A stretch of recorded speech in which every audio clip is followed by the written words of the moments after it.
चलिए, पहला टॉपिक है अपराध की परिभाषा।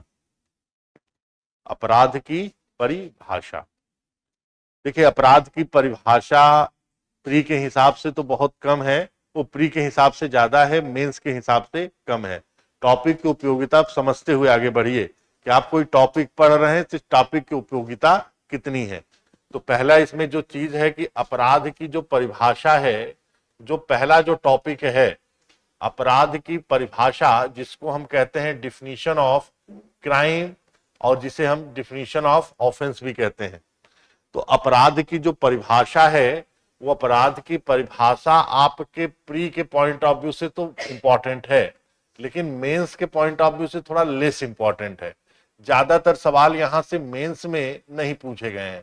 एक आध बार एग्जामिनर ने पूछ लिया अपराध के बारे में, एक जनरल इंफॉर्मेशन, अगर आईपीसी का स्पेसिफिक कोई एग्जाम है और अगर एकेडमिक आप एग्जाम देते हैं तो हो सकता है कि यहां से आपसे सवाल पूछा जाए।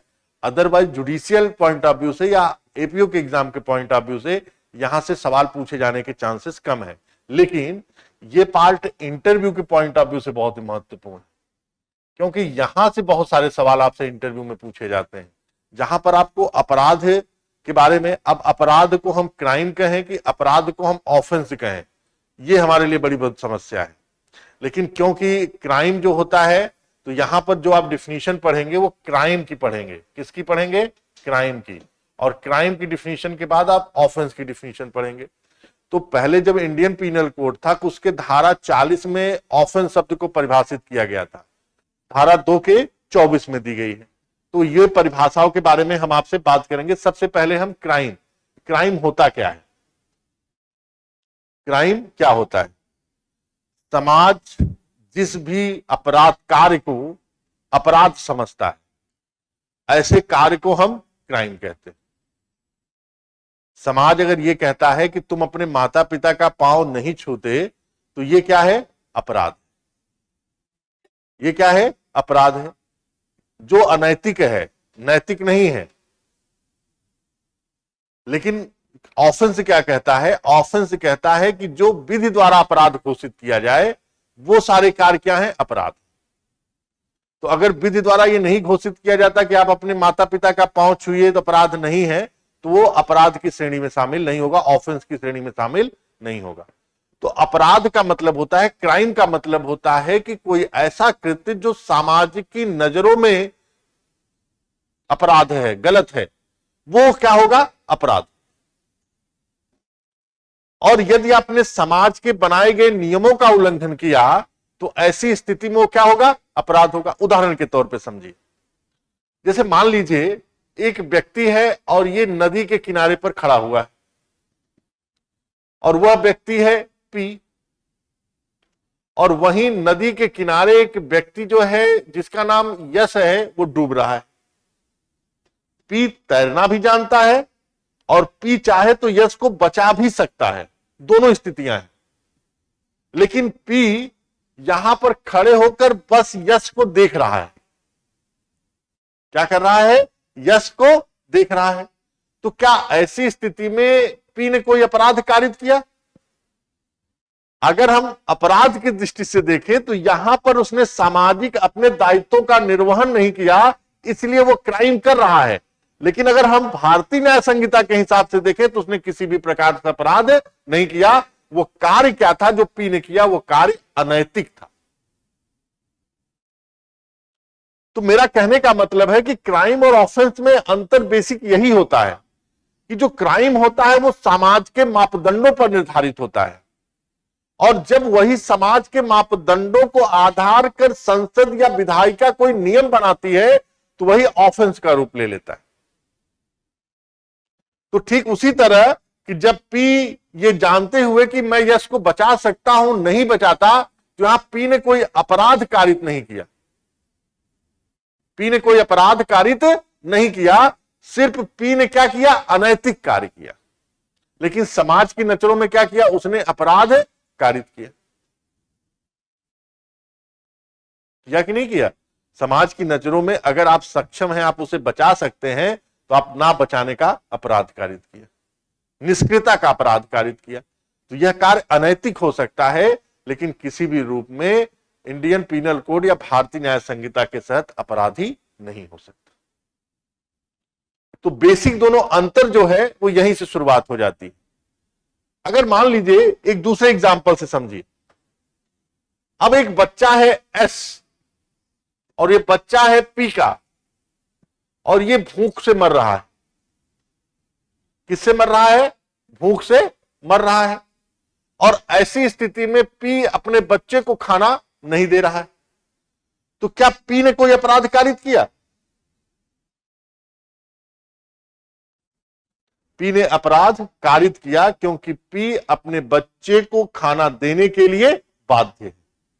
यहां पर बाध्यता है, तो जब बाध्यता आ गई तो ऐसी स्थिति में पी ने क्या किया? अपराध है कारित किया, समाज के भी नजरों से और विधायिका के बनाए गए कानूनों के नजर से भी, क्योंकि पी ने अपने कार्य का लोप किया। तो जब हम अपराध को परिभाषित करते हैं तो यहां अपराध को परिभाषित करने के लिए जो विभिन्न प्रकार के विद्वान थे, उन विद्वानों में एक रूपता नहीं थी। वो अपने निर्णय को लेकर वो थे, लेकिन उन्होंने एक चीज कॉमन रखी कि अगर कोई व्यक्ति सामाजिक मापदंडों का उल्लंघन कर रहा है, समाज के बनाए गए नियमों का उल्लंघन कर रहा है, तो ऐसी स्थिति में वह व्यक्ति अपराध की श्रेणी में शामिल होगा। यही बात अपराध के अंतर्गत बताई गई। तो अगर आप विधि शास्त्र पढ़ते हैं तो विधि शास्त्र में बेसिकली जिसे हम जूरिस्प्रूडेंस कहते हैं, और हर विधि का जो स्रोत होता है वो यही होता है। तो विधि शास्त्र में विशेषतः हम दो चीजों की बात करते हैं। एक ही बात करते हैं हम किसके बारे में? स्कूल्स के बारे में, स्कूल के बारे में, ठीक है, जिसे हम क्या कहते हैं हिंदी में शाखा। और एक हम बात करते हैं अगर विधि शास्त्र के अंतर्गत, तो एक बात हम अवधारणा। मतलब हम दो ही चीजों की जूरिस्प्रूडेंस में पढ़ते हैं, और इन्हीं दोनों पर विधि की अवधारणा और विधि की शाखा पर विधियों के निर्माण की बातें विस्तृत है। तो बेंथम साहब जो थे वो इसी शाखा का एक स्कूल था जिसका नाम था एनालिटिकल स्कूल।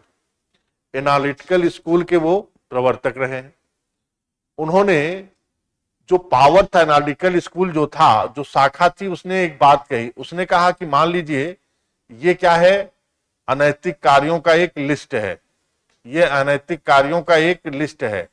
तो ये सारे कार्य अपराध नहीं है, ये सारे कार्य अपराध नहीं है। लेकिन यदि इन अनैतिक कार्यों को, कुछ कार्यों को राज्य के द्वारा विधि बनाई गई और विधि बनाकर यह कहा गया कि यह कार्य अपराध है, तो इस कार्य को अपराध बना लिया गया। तो ऐसी स्थिति में उन्होंने कहा कि जो विधि है वह यह परिभाषित करती है कि कौन सा अनैतिक कार्य अपराध की श्रेणी में शामिल है और कौन सा अनैतिक कार्य का अपराध की श्रेणी में शामिल नहीं है। एनालिटिकल स्कूल इसी मान्यता पर आधारित था, और उसने जो पावर था वो किसको दे दिया? संसद को दे दिया, लॉ मेकिंग अथॉरिटी को दे दिया, और कहा कि वो जो कह रहा है, वो जो बना रहा है, वो जो निष्पादित कर रहा है, वही क्या है? लॉ है, वही क्या है? विधि है। अब वो कह रहा है कि ये कार्य विधि है, तो विधि भी दो तरह की होती है। कुछ विधियां ऐसी होती हैं कि जिन विधियों का उल्लंघन करने पर कोई दंड नहीं होता, और कुछ विधियां ऐसी होती हैं जिनका उल्लंघन करने पर दंड मिलता है। तो जब ऐसी विधियां जिनका उल्लंघन करने पर दंड मिलता है, तो इन विधियों को हमने क्या कर दिया? आपराधिक विधि कह दिया। और जिसके उल्लंघन से हमें कोई दंड नहीं मिलता, उसके लिए हमने सामान्य विधियां कर दी। जैसे पारिवारिक विधि हो गई, जैसे आपकी संविदात्मक विधि हो गई, तो उसमें जनरली आपको उल्लंघन करने पे दंड नहीं मिलता, प्रतिकर देना पड़ता, लेकिन दंड आपका जेल नहीं है, कारावास नहीं है। लेकिन अगर आपने कोई ऐसा अपराध किया, तो उस अपराध को जो आपको दंड की श्रेणी में शामिल किया गया, ये करने का कार्य किसको है? संसद को, विधायिका को। अब वो बताएगा कि ये कार्य अपराध है या अपराध नहीं है। तो यहां पर जब इन्होंने कहा, तो बेंथम साहब ने कहा, बेंथम साहब ने क्या कहा? बेंथम साहब ने कहा कि किसी भी प्रकार के कोई अच्छा कार्य हो या बुरा कार्य हो, यदि संसद विधि के माध्यम से ऐसे कार्यों को करना निषिद्ध कर देती है या मना कर देती है, तो ऐसी स्थिति में वह कार्य अपराध की श्रेणी में शामिल हो जाते हैं। अगर उसने कह दिया कि आपको दृष्टि जुडिशरी के उस पर नहीं जाना है, तो अब आप दृष्टि जुडिशरी में आए तो आप कहां चले गए? जेल। अच्छा हो या बुरा, अगर अच्छे या बुरे किसी भी कार्य को अगर विधायिका कर दी ये कार्य जो है गलत है तो आपको मानना पड़ेगा।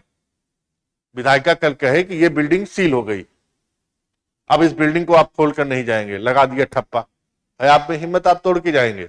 अगर आप ऐसा करेंगे तो वो कार्य क्या हो जाएगा? अपराध। जरूर दृष्टि जुडिशरी में पढ़ाई हो रही है, लेकिन विधायिका ने अगर सील करवा दिया, अब विधि ने अगर उसको सील कर दिया, तो ऐसी स्थिति में आप उसको तोड़कर अंदर आएंगे तो आप क्या करेंगे? अपराध। तो बेंथम ने कहा कि चाहे आप अच्छा कार्य करें और चाहे आप बुरा कार्य सोच रहे हो, अगर विधायिका कह रही है कि यह कार्य मना है तो आप उस कार्य को नहीं करेंगे। अगर ऐसा करेंगे तो आपने क्या किया? अपराध कारित।